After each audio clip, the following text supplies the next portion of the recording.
je suis, moi, boulanger. Je boulange à l'ancienne, à la main, sans électricité. La seule eau que j'utilise, c'est celle que je vais mettre dans mon pain, que le groupe Le Duf va utiliser 200 millions d'eau dans l'année, de litres. C'est énorme. Moi, quand je fabrique mon pain, je le fabrique à Guichen, je le vends à Guichen. Le Duf, il va fabriquer son pain ici, et il va aller le vendre partout à l'étranger. Quand je vends mon pain, la richesse elle revient directement aux travailleurs. Chez Le Duf, quand il vend son pain, c'est 30 millions d'euros de dividendes pour les actionnaires.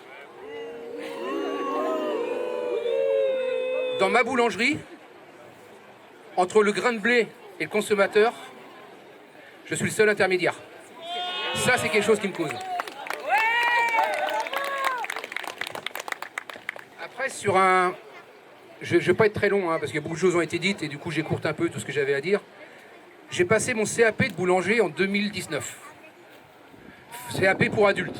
C'était une reconversion, j'étais dans la métallurgie avant. Quand j'ai passé mon CAP, nous étions 12 adultes. Sur les 12 adultes, 11 voulaient s'installer en tant que boulanger à l'ancienne au four à bois et au levain. Ça veut dire qu'en fin de compte, les choses évoluent. Le CAP n'est pas du tout adapté aux façons dont nous on veut travailler. C'est-à-dire qu'on nous apprend à bosser avec de la levure, avec des rythmes très soutenus. Il faut faire du pain blanc, il faut rajouter de l'améliorant dedans, il faut faire de la baguette, de la baguette, de la baguette, de la baguette, acheter des fours énormes.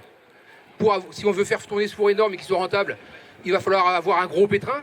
Mais si on a un gros pétrin, il faut aussi qu'il soit rentable. Donc il faut des grosses chambres de pouce. Et tout ça, il y en a pour des millions. Ça coûte des millions. On se retrouve avec des boulangers qui sont surendettés. Comme exactement le même principe qu'ils ont fait avec les agriculteurs il y a des années. Et peut-être encore aujourd'hui d'ailleurs. Les chiffres que j'ai, ils viennent de 2017. Parce que je n'avais pas retrouvé d'autres depuis. Il faut savoir qu'entre 2013 et 2017, c'est 5000 boulangeries qui ont fermé en France. C'est 1000 boulangeries par an qui ferment en France.